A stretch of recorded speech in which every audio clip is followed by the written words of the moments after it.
So let's get to the root of it. Why was the United States backing Saudi Arabia so hard against Yemen? What was it?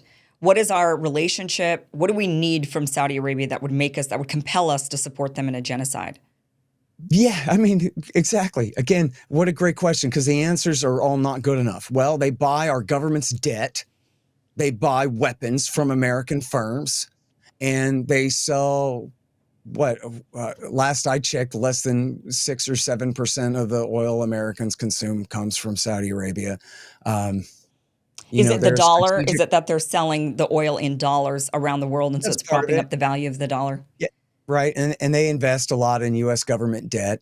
And I don't know if this is really right, but apparently a lot of people in power believe that the petrodollar really helps to propagate demand for US dollars, when Yeah. I think that demand would probably be there anyway without them, mandating it that way for various reasons, mostly because every other government's currency is even worse than ours. Um, they all do nothing but print money all day. The Americans have some discipline compared to the others only. Oh, It's wow. amazing, but yeah. Yeah. Um, It's not saying but much.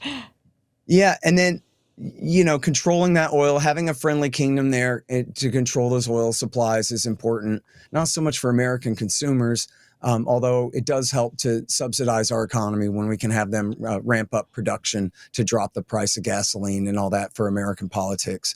Um, but also they help us lord it over our enemies and friends in Asia, who are almost all dependent on Middle Eastern oil. So the Right. Japanese and the Koreans and the Australians, as well as the Chinese and everybody else in between there, are all dependent on that. So it's a strategic choke point for the Americans to control. Just like, as you say, the Chinese have an interest in sitting in Djibouti just to make sure that nobody can close the Red Sea to them. So this is Right. the same kind of thing here, where America needs to control. But then on this particular issue, it's maddening because and I think this is really right. I hate to say it, but there's a New York Times piece that was, given to them on a silver platter by the Obama government at the time that they launched the war. It wasn't like some investigative scoop. It was based on 17 official White House sources, that one of those, right? And what they said was, at the time, Obama was working on the Iran nuclear deal. This is in the spring of 2015. And John Kerry is trying to get this Iran nuclear deal done. And you might think that the Saudis would support that, because the nuclear deal, what it did was it locked down Iran's nuclear program far more than before. It rolled it back in severe ways. They poured concrete into their Iraq heavy water facility, destroying it forever. And they, forget the details, but they scaled back their nuclear program, their civilian nuclear program, and they expanded the inspection regime over it. So if you were in charge of Saudi security, you might say, great, we've locked down the Iranian nuclear program more than before and prevented them from moving toward a nuclear weapon. So great. But see, the thing is, the Iranians were never making nukes anyway. That was always a hoax. And the Israelis, continue to push it, and the Saudis from time to time do. But they were never really worried about that, because the Ayatollah had already said no to nukes. They weren't doing that. They have kind of a latent deterrent, and they were happy to leave it at that. What the Saudis were worried about was that they were losing their position of importance in the American-dominated order in the Middle East. They're our number two guy after Israel, right? Mhm. And before Turkey or Jordan even. And so if um, if we take the issue of the potential of Iranian nuclear weapon off the table, then that opens the possibility that that Barack Obama would tilt back toward Iran like the bad old days. And he had, the Democrats do from time to time slam the Saudis. They don't seem to really mean it, but they do trash talk them sometimes. And so I have to tell you, going back to 2015, there wasn't a snowball's chance in hell that Barack Obama was going to go shake hands and normalize relations with the Ayatollah, or much less tilt toward them and away from Saudi. That was not on the table. All he was doing was the nuclear program, full stop. That was it. That was every last bit of political capital that he had in order to push that through. So the Saudis were fools to even be concerned about this, but they were. And then Crown Prince Bonesaw, as we know him now, Crown Prince Mohammed bin Salman, who is the de facto king of the country.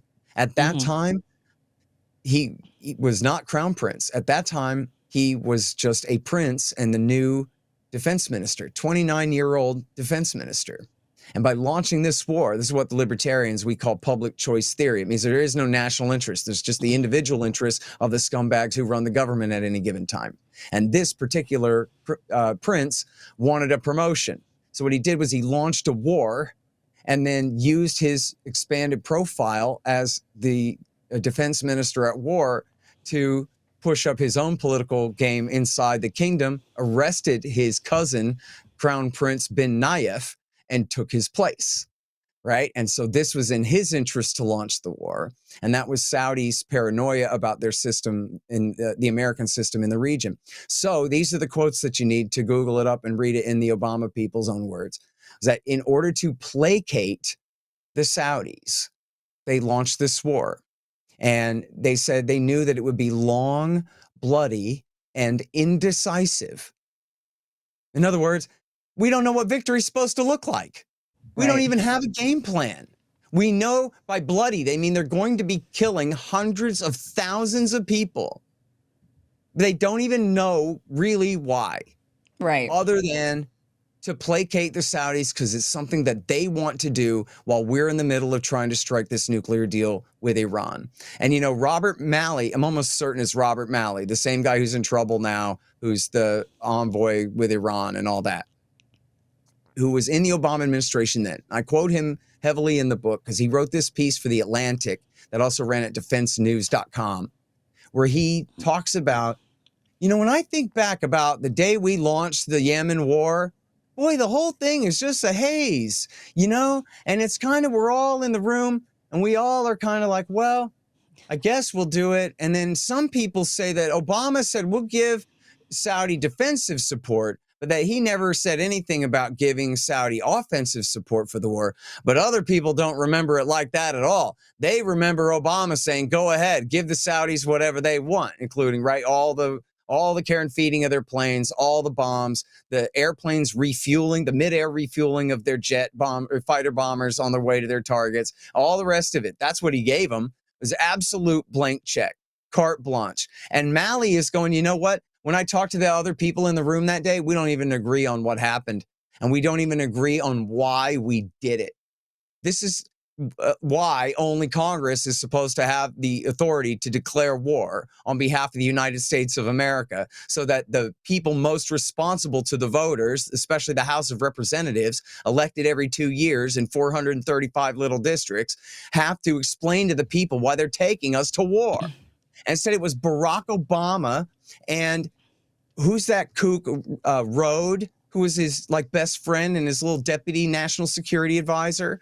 All of these guys, the guy that named the blob, Ben Rhodes, right? Isn't that it? Ben, you know the guy I'm talking about. Anyway, Obama and all his little flunkies. Yes, Ben sitting Rhodes. around in the room just deciding to do this themselves with no authority whatsoever and in violation of every international law that they ever forced down the throat of the world, all the UN Charter and the Geneva Conventions and every other thing. And as I said, in an act of high treason on behalf of Al-Qaeda in the Arabian Peninsula, and in an act of genocide in the way that they waged the war against the civilian population of the country. It's the sickest thing of the 21st century so far, America's war in Yemen. And the whole thing is just like on a whim to placate the Saudis was what the Obama people told the New York Times was their casus belli.